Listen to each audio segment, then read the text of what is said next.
ci sono molti modi di affrontare questo tema e più che fare una conferenza scientifica di presentazione del documento, che vi invito a leggere perché è un documento che si legge con grandissima facilità, estremamente comprensibile, è un linguaggio alla portata di tutti e quindi tradotto molto bene in italiano, tra l'altro, perché l'originale non era in italiano ovviamente. E questo documento firmato ad Abu Dhabi il 4 febbraio del 2019 da Papa Francesco e dal grande imam di Al-Azhar Al-Tayeb.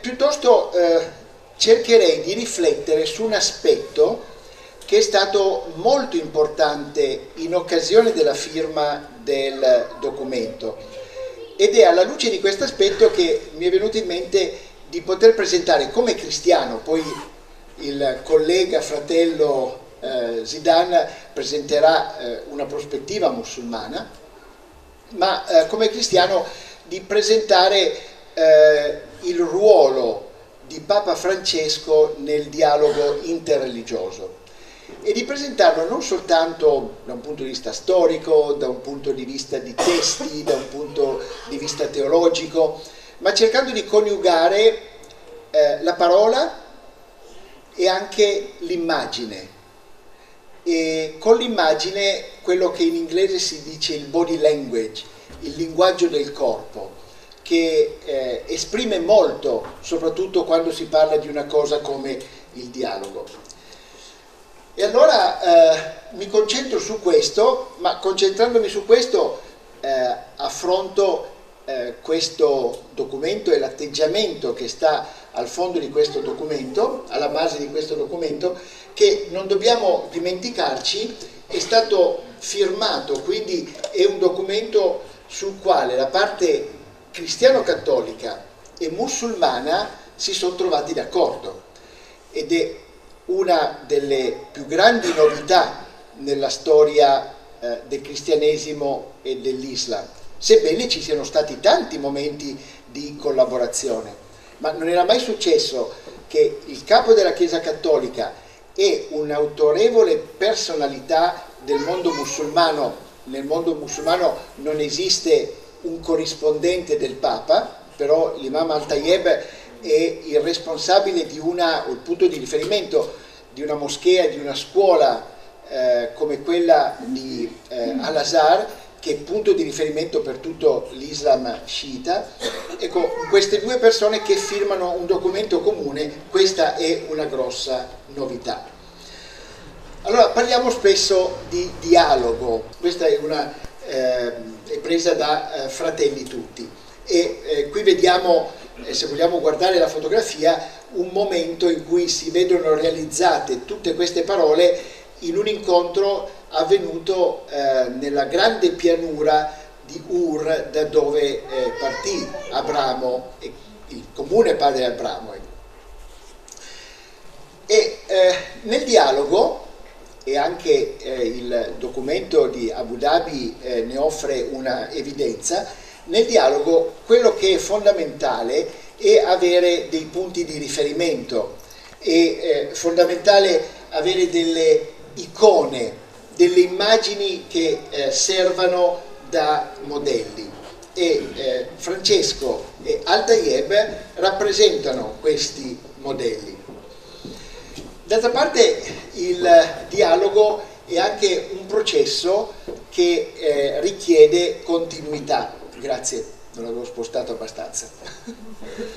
Che richiede continuità. Proprio ieri sera parlavamo ancora adesso con un amico venendo in macchina da Belluno, quanto il dialogo richieda continuità, ma la continuità richiede anche tempo e richiede anche pazienza, come vedremo.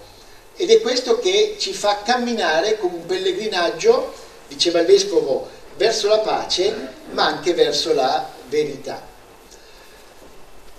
Allora, Papa Francesco ci parla del dialogo interreligioso, e il dialogo interreligioso nella sua visione non è un optional, ma una condizione necessaria per la pace nel mondo e pertanto, e qui sta un'affermazione forte, è un dovere per i cristiani come per le altre comunità religiose.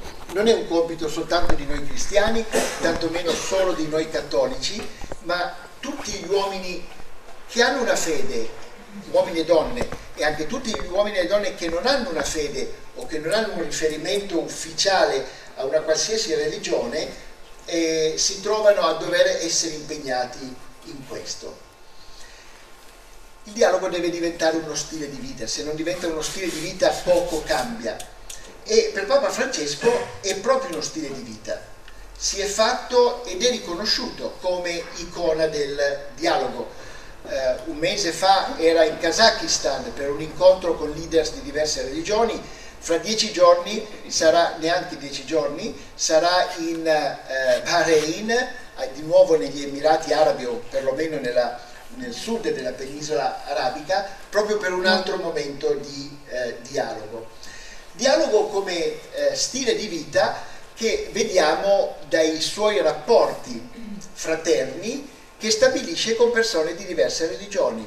Qui è con il rabbino Skorka, suo grande amico argentino, e con l'imam di allora, mi pare che questo imam sia morto nel frattempo, di Buenos Aires, e sono davanti al cosiddetto muro del pianto a Gerusalemme, in un pellegrinaggio che Papa Francesco aveva fatto, ma aveva detto: io lo faccio insieme ad altri figli e figlie di Abramo, e quindi aveva chiesto a questi suoi 2 amici di accompagnarlo. Vediamo alcune caratteristiche del dialogo e prendiamo sempre come icona Francesco. Una caratteristica fondamentale è l'ascolto, non il sentire, l'ascolto è una cosa molto diversa. Un ascolto che porta alla conoscenza e al rispetto. Si ascolta perché non si conosce e quindi non soltanto si sente, si vuole capire, e anche al rispetto. Ciascuno di noi non vuole essere sentito, vogliamo essere ascoltati. E l'ascolto figura come un antidoto contro la chiusura che ciascuno di noi inevitabilmente si porta dentro. Perché? Perché l'incontro con l'altro, che è inevitabile, noi non possiamo evitare di incontrare una persona, più persone diverse da noi durante la giornata. L'altro è un incontro inevitabile e di fronte all'altro la tentazione è sempre quella di tenere le distanze, di reagire, di chiudersi. D'altra parte, ascolto, come accennavo già in precedenza, esige allenamento e anche tempo. Allenamento e tempo e anche, lo ripeterò, pazienza. Il dialogo richiede un lungo, impegnativo tirocinio, darsi tempo. Noi vorremmo vedere i risultati immediati, soprattutto nell'era della globalizzazione, conta quello che porta un risultato domani. Anzi, in lingua inglese si dice now is now, adesso è adesso, anzi qualcuno dice adesso è troppo tardi. Avrebbe dovuto, il risultato doveva venire ieri, non adesso. Mentre invece nel dialogo siamo chiamati a darci tempo, ad avere pazienza per noi stessi, perché tante volte non ce l'abbiamo, ma anche per gli altri. E questo, ieri sera ho fatto un esempio che poi una signora presente mi ha ringraziato, ma l'esempio che mi viene più in evidenza, vedo qui molte donne, penso la stragrande maggioranza madri, alcune con i loro bambini, se c'è un esempio di pazienza è quello di una madre che ha pazienza con i figli fin da quando i figli sono dentro di lei e ha la pazienza di aspettare 9 mesi, che non sono mai troppo facili, e soprattutto ha la pazienza poi di crescere i figli senza pretendere che siano adulti il giorno dopo la nascita, per evitare tanti problemi della crescita. Parlavamo di ascolto allora con pazienza, attenzione, finché l'altro abbia espresso tutto quello che aveva bisogno di esprimere. Il sentire rimane in superficie. L'ascolto tante volte viene interrotto dalla nostra veemenza a voler dire qualcosa, perché abbiamo già capito quello di cui l'altro vuole parlare, mentre invece ascoltare fin quando l'altro non ha più niente da dire. E tante volte ci rendiamo conto che alla fine non c'è bisogno che noi diciamo qualcosa, è l'altra persona che ha capito già cosa deve fare, non c'è bisogno che noi glielo diciamo. Però per avere un ascolto di questo tipo implica fare silenzio interiore, non soltanto esteriore. Quello nella nostra società è già un grande problema.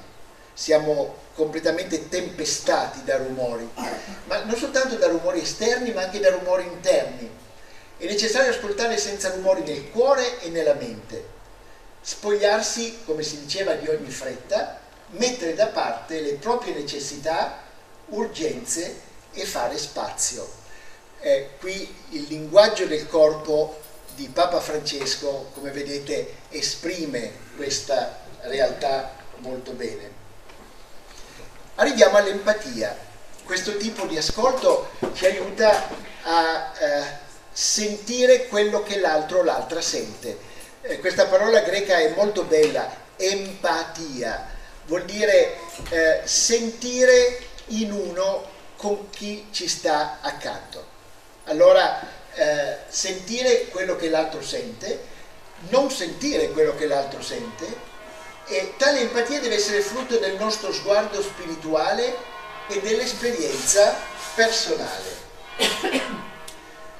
L'empatia ci porta a vedere gli altri come fratelli e sorelle, ad ascoltare attraverso e al di là delle loro parole e azioni.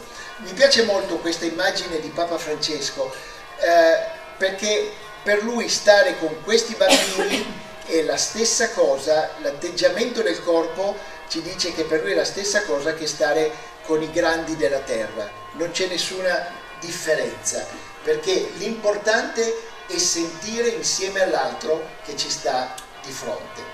L'empatia porta all'apertura del cuore, è una porta, non è una teoria astratta, è una esperienza vissuta, ci permette di intraprendere un dialogo di vita, non un semplice scambio di idee. Si incomincia a vivere insieme. L'empatia richiede buona volontà, accoglienza, ma non deve essere confusa con l'indifferenza. Io non ascolto tanto per ascoltare, ascolto perché voglio, decido di ascoltare. Oppure non devo confonderla con la reticenza, con la resistenza a esprimere le mie convinzioni più profonde. Un elemento che ho apprezzato molto in questi giorni, lo diceva un amico, è stata l'immediata sintonia che ho trovato con il collega e fratello Zidane. Eppure non diciamo le stesse cose, diciamo delle cose anche diverse. E io apprezzo quando lui dice qualcosa di diverso come musulmano, ed immagino che anche lui abbia apprezzato cose che io come cristiano dico in un modo diversamente da un musulmano. Ecco, è necessario esprimere questa differenza più profonda. Come dicevo ieri, non siamo dei cloni, siamo dei prototipi come creature di Dio. Dio non fa dei cloni. È l'uomo che ha creato il clone. Dio crea prototipi, ciascuno di noi è un prototipo. Questi processi portano all'amicizia. Scopriamo piano piano, alcune volte ci vogliono anni, alcune volte scatta più velocemente, l'amicizia. E il dialogo va vissuto nella quotidianità. Prima ancora di essere discussione sui grandi temi della fede, è una conversazione sulla vita umana. Mi piace sempre ricordare il dialogo sulla vita umana è quello che inizia su un autobus, dove ci troviamo a viaggiare con persone di un'altra cultura o persone di un'altra fede. Magari non eravamo abituati a farlo fino a qualche anno fa. Attenti, né noi in questo momento italiani, né coloro che sono venuti in Italia, perché nei loro contesti culturali erano abituati a viaggiare con persone come loro, non con persone come noi. Ognuno di noi nell'incontro vede sempre la propria difficoltà, raramente immaginiamo la difficoltà dell'altro. Allora la conversazione sui temi comuni è quella che viene sugli autobus o davanti alla scuola mentre 2, 3, 4 mamme aspettano i loro figli che escono da scuola e che incominciano a parlarsi e a dirsi delle cose che intessono un rapporto. Certamente il dialogo fa risaltare quanto siano diverse le nostre credenze. Io più vado avanti nel dialogo, più mi rendo conto quanto siamo diversi dai musulmani, dagli indù, dai buddisti. Le nostre tradizioni. Qualche giorno fa era il Capodanno indù, io ho vissuto 30 anni in India e ho scritto ai miei fratelli e sorelle indù con un linguaggio che non potrei usare con i musulmani, perché la sensibilità indù è completamente diversa da quella dei musulmani, ma non è neanche il linguaggio che uso quando devo augurare a qualcuno buon Natale o buona Pasqua, e anche le nostre pratiche. Se siamo onesti nel presentare le nostre convinzioni, saremo in grado di vedere più chiaramente quanto abbiamo in comune. Cioè è un processo biunivoco, è un processo quasi contemporaneo. Vediamo quanto siamo diversi e vediamo quanto abbiamo in comune. Vediamo quanto abbiamo in comune e scopriamo quanto siamo diversi. Ma questi due elementi non sono uno contro l'altro, sono un piacere, una soddisfazione, una coscienza progressiva di arricchimento. E allora, parlando sempre di amicizia, si aprono nuove strade per una stima reciproca, per la cooperazione, fare qualcosa insieme e anche per la semplice amicizia. È bello essere amici fra persone di diverse culture, di diverse etnie, di diverse religioni. E veniamo a un elemento che è fondamentale in questo processo, un elemento tipico di Papa Francesco. Sappiamo tutti, almeno noi cristiani, che Papa Francesco è un gesuita e i gesuiti hanno una spiritualità molto particolare, di grande ricchezza, ma anche molto specifica. Allora Papa Francesco spesso parla che ciascuno di noi ha un pensiero incompleto.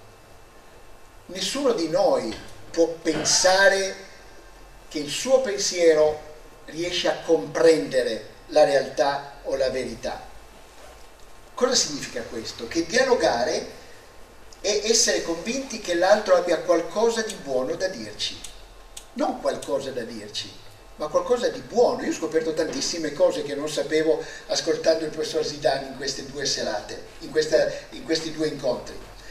E allora è necessario fare spazio dal suo punto di vista, alla sua opinione, alle sue proposte, senza cadere nel relativismo. La sua vale quanto la mia, no. La sua è importante in quanto sua e la mia è importante in quanto mia. Ma se io non ho la coscienza che il mio pensiero è incompleto e penso di sapere tutto e di conoscere tutto e tutti, il guadagno è molto limitato. Per dialogare dobbiamo abbassare le difese e aprire le porte. Questo è un altro elemento. Cristiani e musulmani siamo stati impegnati in quelle che abbiamo definito nei libri di storia le crociate. Tante volte oggi non abbiamo delle crociate da combattere con la spada e la lancia in resta, si dice in italiano, però nel nostro cuore c'è un atteggiamento da crociati, da una parte e dall'altra probabilmente, perché è sempre tutto molto reciproco. E allora per dialogare dobbiamo abbassare queste difese, aprire le porte. Quanto abbiamo detto fino adesso, non ultimo l'aspetto dell'amicizia, ci aiuta a contribuire a costruire una cultura dell'incontro. E allora nella cultura dell'incontro, quando si incontra una persona che ci è amica, una persona che sappiamo che può dare qualcosa arricchente a noi, è come trovarci su una terra sacra. Ci si avvicina all'altro, dice Papa Francesco, in punta di piedi, senza alzare la polvere che annebbia la vista. L'altro è una creatura sacra tanto quanto sono io. Al tempo stesso, la sacralità dell'altro mi aiuta a essere purificato e, come si diceva, anche ad essere arricchito. Quando ci accostiamo ad una persona che professa con convinzione la propria religione, la sua testimonianza e il suo pensiero ci interpellano e ci portano ad interrogarci sulla nostra stessa spiritualità.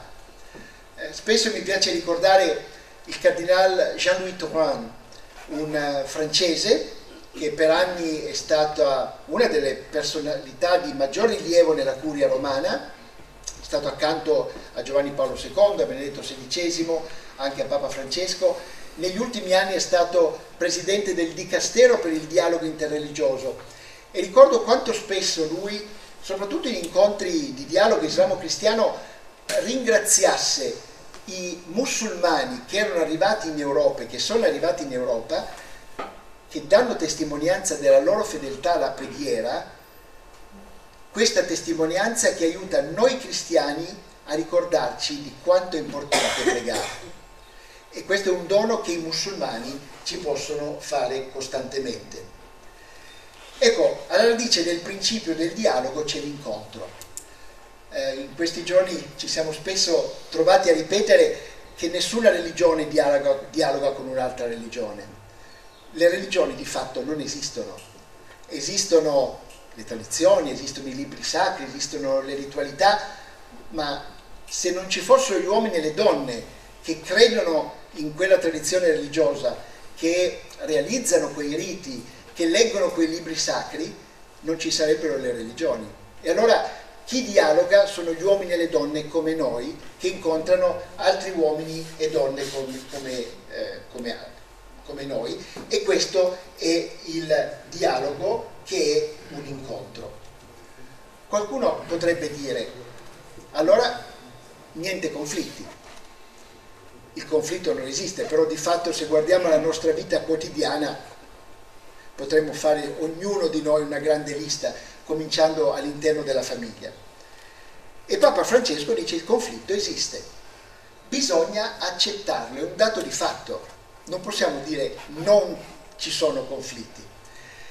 Cercare di risolverlo fin dove si può, ma con la prospettiva di raggiungere un'unità che non è uniformità, ma unità nella diversità. Quindi i conflitti ci sono. Ricordo un carissimo amico rabbino, quindi ebreo, che una volta mi disse: Roberto, sai cos'è per me il dialogo? È dare all'altro la possibilità di essere altro. Noi normalmente vorremmo che gli altri fossero come noi, che la pensassero come noi, ed è lì che succede il conflitto, dalle cose più banali alle idee più profonde. Allora dare all'altro la possibilità di essere l'altro è una unità che non è uniformità, che non rompe le differenze, ma che vive in comunione, cercando di capire le ragioni dell'altro, cercando di ascoltare la sua esperienza, i suoi desideri. Questa è la base dell'incontro.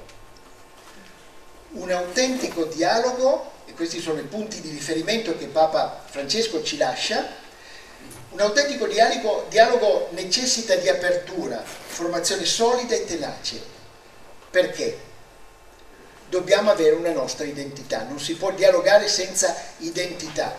Dobbiamo mantenerci fermi nelle proprie convinzioni più profonde. Non posso dialogare con i musulmani se non ho delle convinzioni profonde come cristiano, e i musulmani non possono dialogare con noi se non hanno delle convinzioni profonde.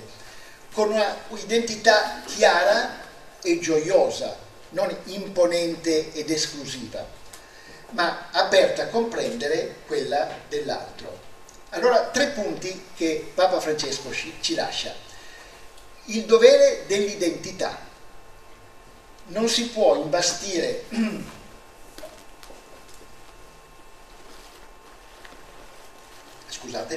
non si può imbastire un dialogo vero sull'ambiguità e sul sacrificare il bene per compiacere l'altro. L'altro deve sapere chiaramente chi sono io. Ci tengo a far notare che questi 3 punti con i quali concludo, Papa Francesco li ha espressi durante un incontro proprio con l'imam Al-Tayeb al Cairo presso l'Università di Al-Azhar, dove era stato invitato a parlare. Allora, identità, ma anche il coraggio dell'alterità. Chi è differente da me culturalmente o religiosamente non va visto e trattato come un nemico, ma accolto come un compagno di strada, nella genuina convinzione che il bene di ciascuno risiede nel bene di tutti. Il dialogo non è una strategia per realizzare secondi fini. Io dialogo per convertirti alla mia causa, ma una via di verità che merita di essere pazientemente intrapresa per trasformare la competizione in collaborazione. Infatti, alla fine, e il terzo punto, la sincerità delle intenzioni, il dovere dell'identità, il coraggio dell'alterità, la sincerità delle intenzioni. Il dialogo interreligioso non può limitarsi solo a pochi, ai soli responsabili delle comunità religiose, ma dovrebbe estendersi quanto più è possibile a tutti i credenti, coinvolgendo le diverse sfere della società civile e non solo. L'unica alternativa alla civiltà dell'incontro è la inciviltà dello scontro. Non ce n'è un'altra, lo stiamo sperimentando tutti con grande paura in queste settimane. E allora, per concludere, il dialogo è una via alla pace. Occorre accompagnare e far maturare generazioni che rispondono alla logica incendiaria del male con la paziente crescita del bene. E vi ringrazio della vostra attenzione. In una società che ha i capelli sempre più bianchi, la pelle di colori diversi, il multilinguismo, almeno il bilinguismo, è destinato a diventare la lingua di ogni giorno, senza perdere la nostra lingua di tutti, la lingua del sommo poeta Dante Alighieri, quindi la lingua italiana. No al relativismo, diceva prima Roberto Cattarano. Non per compiacere te o per compiacere me devo rinunciare a qualcosa di fondamentale. Posso limare, posso curare alcune sfumature, ma mai rinunciare alla mia identità, perché se rinuncio alla mia identità non solo non sono più me stesso, ma non servo più neanche a te. Il mio compianto padre ci diceva a noi figli che c'era una favola, una parabola di un corvo. Sapete, il corvo nella narrazione delle favole, uno è nero, due è sgraziato, no?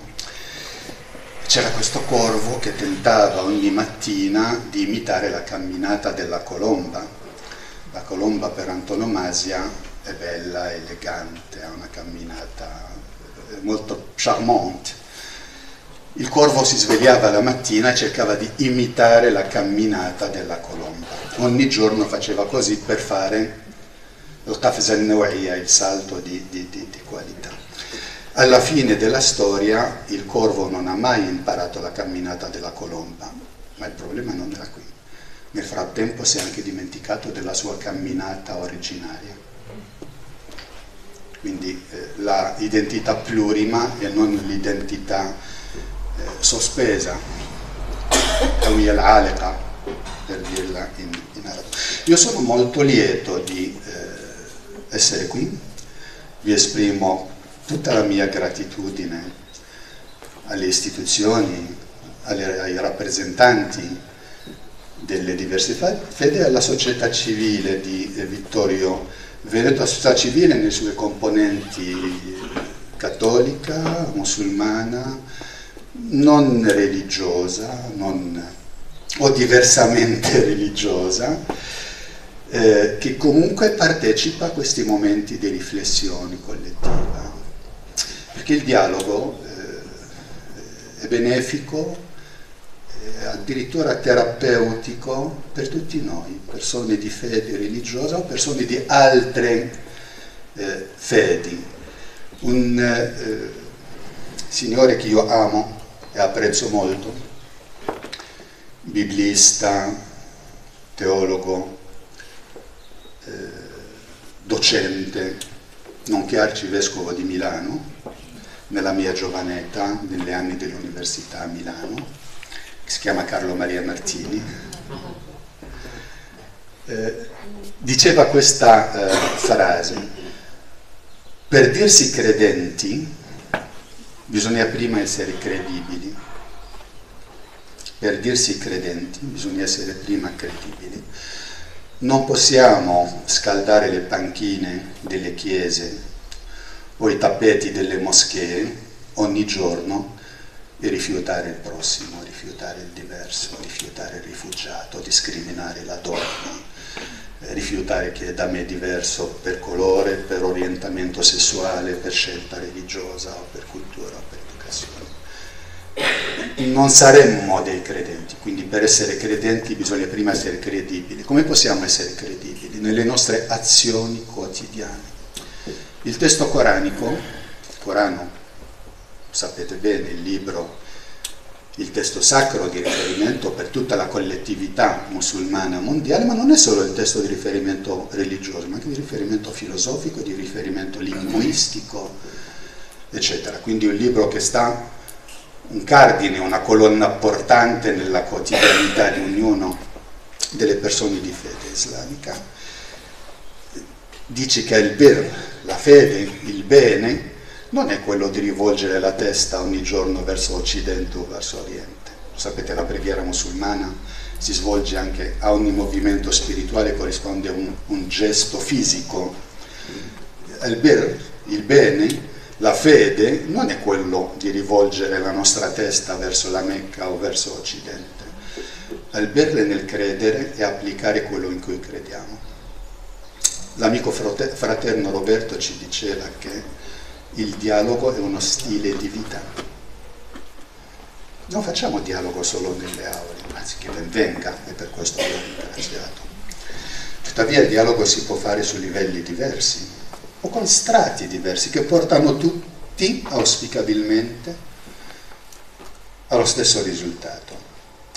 Si può fare dialogo fra i responsabili delle fedi religiose. Il dialogo islamo-cristiano può essere fatto, o islamo-giudaico-cristiano può essere fatto tra sacerdoti, vescovi, imam, guide religiose, rabbini, e questo è un dialogo alto, se vogliamo usare, se mi passate questo termine. Vi è un altro dialogo su un altro livello, che è quello fra addetti ai lavori, sociologi, teologi, psicologi, e questo è un dialogo che si può fare nelle aule, nelle riunioni, nelle tavole rotonde. Noi abbiamo una terza via.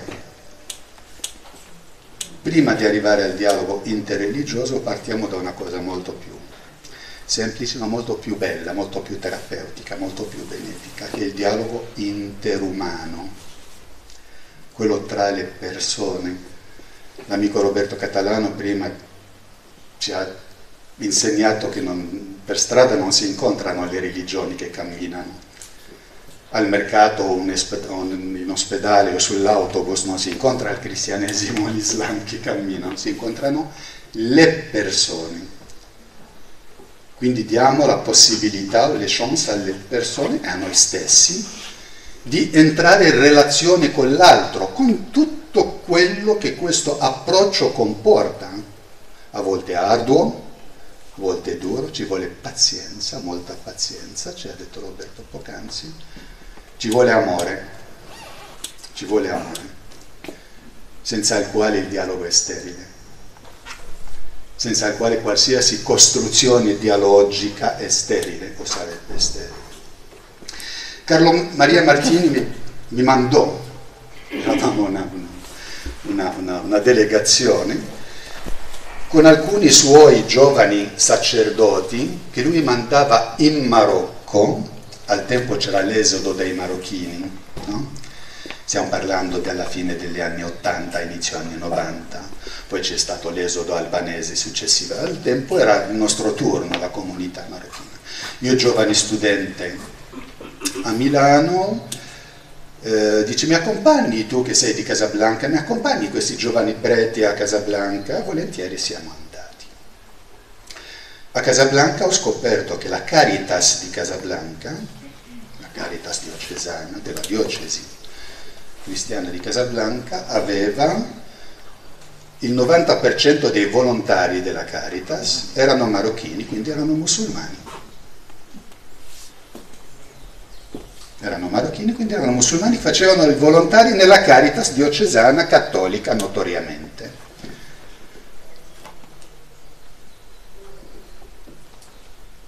Ho scoperto che non solo c'erano chiese cattoliche, c'erano chiese cattoliche divise per nazionalità.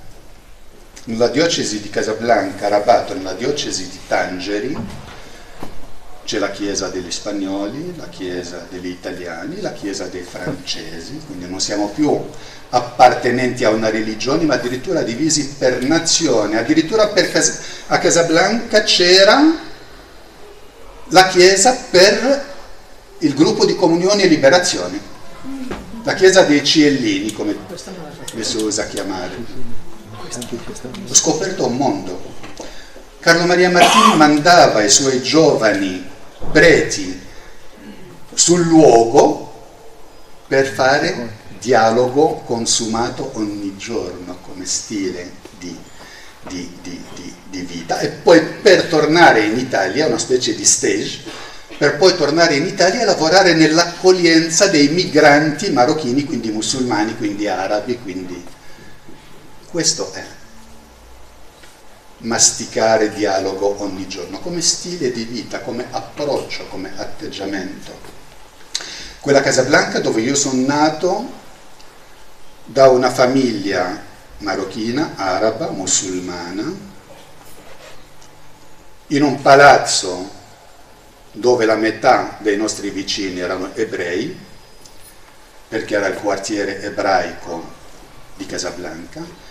In ogni città, non è vero, in tutte le città imperiali storiche del Marocco c'è il quartiere ebraico, che non è da confondere con il ghetto. Il Mellah si chiama in marocchino, non è il ghetto. Il ghetto di Venezia o di altre città veniva chiuso a una certa ora. Gli ebrei marocchini o la diaspora ebraica in Marocco, ma non solo in Marocco, aveva il suo quartiere per una questione di comodità, perché lì c'era il forno ebraico per il pane azimo, perché lì c'era la scuola, perché lì c'erano i mendicanti. Io sono cresciuto con i mendicanti ebrei per strada, e chi dava l'elemosina? Nessuno ti chiedeva di che religione eri.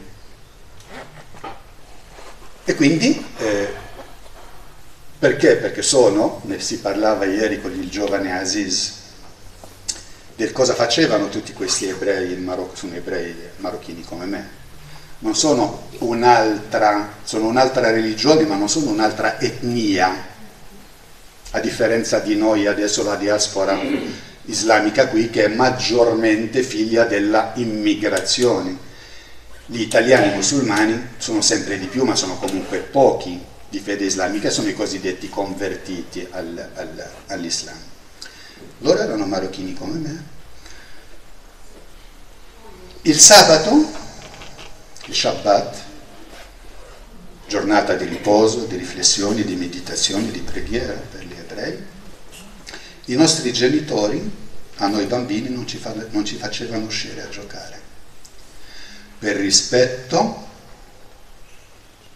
e per fare silenzio. I bambini per loro natura fanno baccano quando giocano, per rispetto dei vicini ebrei.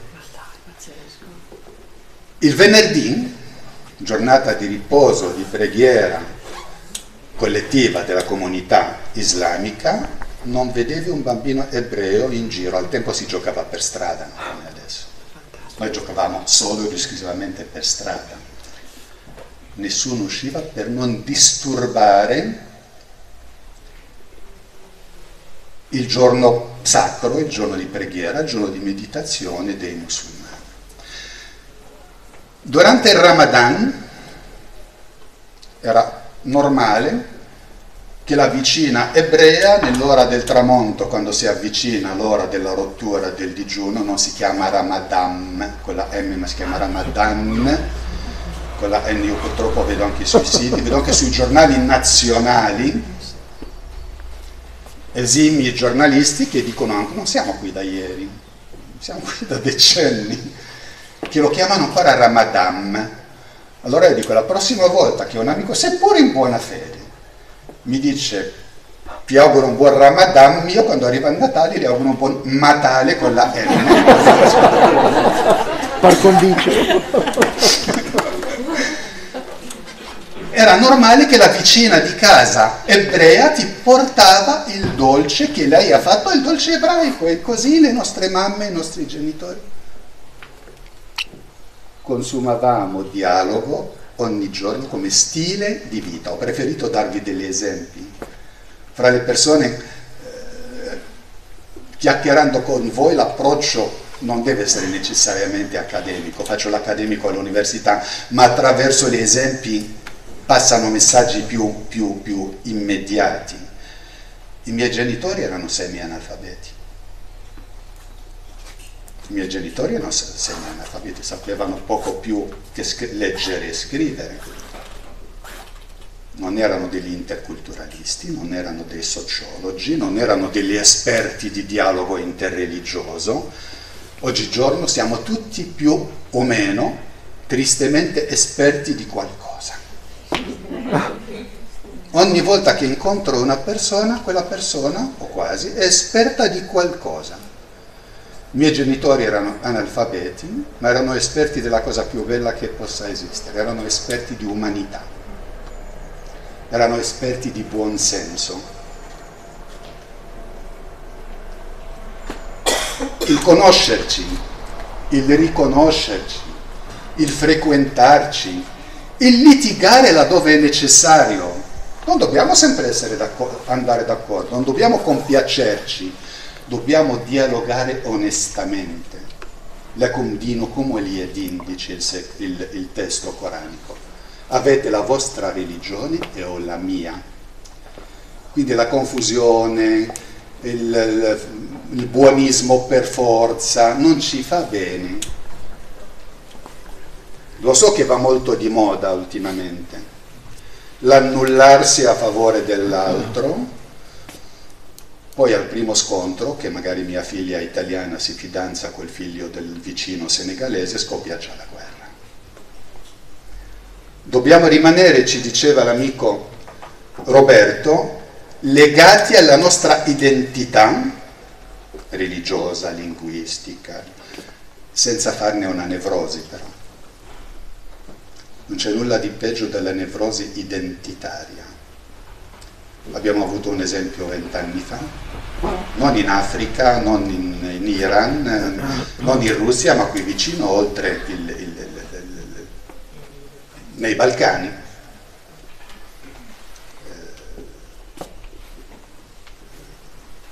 Macedoni, kosovari, albanesi, ex Jugoslavia, musulmani, ortodossi, cattolici. Caduta la ex Jugoslavia, mors tua, vita mea. Io ti faccio fuori perché sei diverso nelle cose più importanti. L'identità linguistica, l'identità etnica e l'identità religiosa. Che ci tocca questo è morto. In effetti è successa una guerra alle porte dell'Europa, oltre l'Adriatico, e l'Adriatico non è neanche un mare, è una pozzanghera, nel senso si fa un salto, si arriva dall'altra parte. Perché Tito li teneva sì coesi insieme, maresciallo Tito, ma non nel dialogo. La legge ci tiene coesi insieme. Qualcuno dice dov'è il problema? Ci rispettiamo vicendevolmente. Perché mi venite a parlare di dialogo? Basta che tutti rispettino la legge e ci rispettino. abbiamo finito di dialogare, no? Vi faccio un esempio sul rispetto autobiografico mio personale. Io e chi appartiene alla mia generazione, fra gli amici musulmani qui presenti, magari più giovani meno, perché i valori cambiano nel tempo e nello spazio, quindi quelli che erano i valori per noi non sono più i valori per i giovani marocchini o italo-marocchini. Io quando parlavo alle persone, al mio imam nella moschea, al mio maestro a scuola, a mio padre, specie quando era arrabbiato, alle persone che rispetto, io dovevo guardare con gli occhi bassi, con gli occhi per terra, per rispetto, per buona educazione e perché è ovvio che debba essere così. Poi subito adulto sono arrivato in Italia e ho scoperto che in Italia quando parli con le persone, no, devi guardarle dritto negli occhi, per rispetto, per buona educazione e perché è ovvio che sia così. Qual è il tranello? Qual è il piège? È quello di dire, ma è giusto quello che succede in Marocco o è giusto quello che succede in Italia? E non ne usciamo più. Ma non ci interessa neanche. Il dialogo interumano, interreligioso, ci insegna che non è importante qual è la forma di rispetto più giusta e qual è quella meno giusta. Ci insegna che l'essenziale è sapere che lì funziona in quel modo e qui funziona in questo modo. Poi io faccio la battuta, quando sono arrivato in Italia ho provato per anni a guardare con un occhio su, un occhio giù, per accontentare tutti, ma non è un'operazione facile. Lo stare insieme ci insegna questo. Lo stare insieme ci insegna ad essere, e faccio riferimento sempre a Carlo Maria Martini, che diceva: per essere persone credenti bisogna prima essere persone pensanti. La religione se è fatta o se è vissuta con amore, con serenità, come lume, la religione è la salvezza per qualsiasi persona religiosa e diventa veramente una salvezza che ti pone di fronte all'altro puntualmente con amore, puntualmente con compassione, puntualmente con misericordia. La religione, se ci acceca, è la nostra fine, qualsiasi religione. Perché io inizio, quindi acceca il pensiero umano.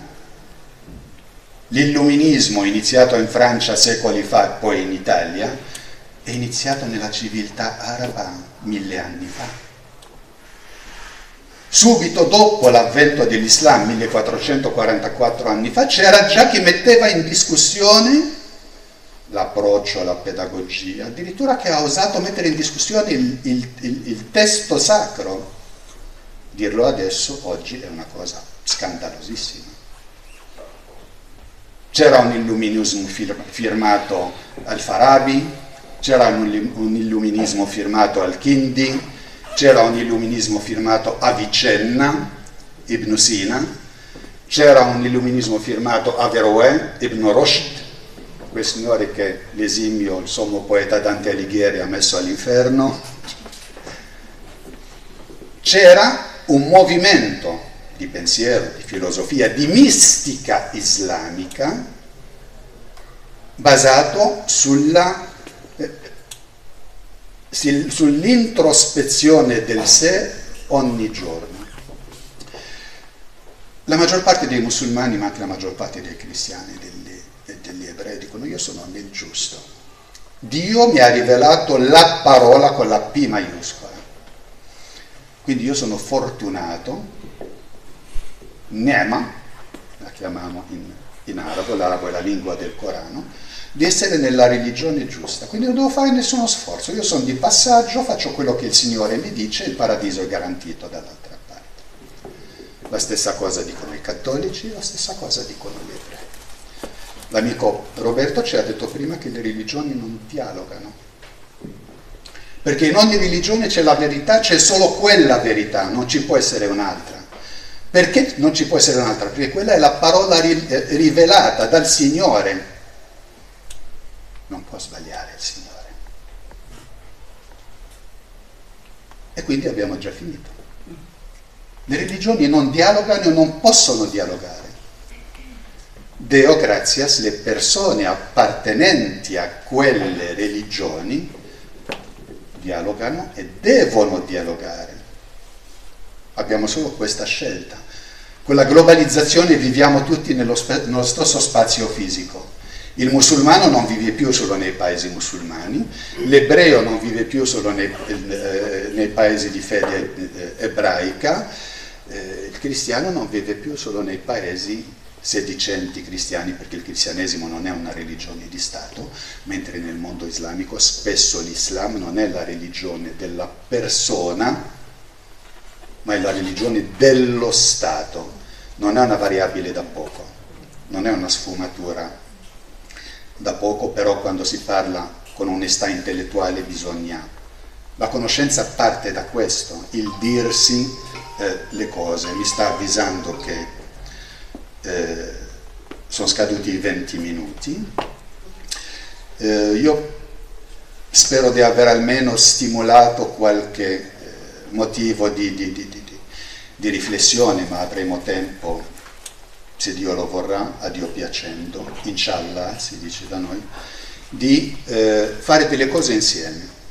Possiamo approfittare non per sederci e parlarci, va bene iniziare da qui, ma ci sono tante cose che possiamo fare insieme. Collettività di Vittorio Veneto, società civile, la sua componente islamica, la sua componente cattolica, con la collaborazione della sua componente non religiosa. Fare delle cose per le donne, un problema che abbiamo tutti, trasversale, dove più, dove meno. La discriminazione di genere, dove più, dove meno, un problema che abbiamo tutti noi. Lavorare insieme sull'infanzia. I nostri figli rischiano la deviazione, i nostri figli soffrono di analfabetismo funzionale, sono istruiti, sì, vanno a scuola, ma questo non li fa, sono solo alfabetizzati, sono solo istruiti, ma non riescono a costruire un pensiero articolato. Questo è l'analfabetismo funzionale. Non è un problema solo dei minori, è un problema di molti adulti, naturalmente. Lavoriamo insieme sulla scuola, lavoriamo insieme sulla salute, sul concetto della salute. Quindi se ogni anno, ogni 2 anni, la comunità islamica e la comunità cattolica, che poi siamo la stessa comunità, siamo tutti cittadini, tutti belli, tutti di Vittorio Veneto, come si chiama un cittadino di Vittorio Veneto? Vittoriesi, ecco. Se ogni anno scegliamo un tema e ci lavoriamo insieme, dandoci degli obiettivi medio-piccoli per arrivarci insieme, non solo arriviamo a quell'obiettivo, ma nel frattempo abbiamo fatto un percorso di vita, di strada insieme, senza voler parlare di dialogo. Stiamo facendo delle cose insieme ed è questo l'essere credenti credibili e l'essere credenti pensanti. Lo facciamo solo attraverso la conoscenza, e chiudo con la stessa citazione islamica con cui ho chiuso ieri, la citazione islamica che sintetizza tutto quello che ho detto, e che in arabo narra: لن تكون متدينا إلا بالعلم فالله لا يعبد بالجهل. Tradotta: sarai un uomo o una donna di fede solo con la conoscenza, perché non c'è fede nell'ignoranza. Mi fermo qui per il momento.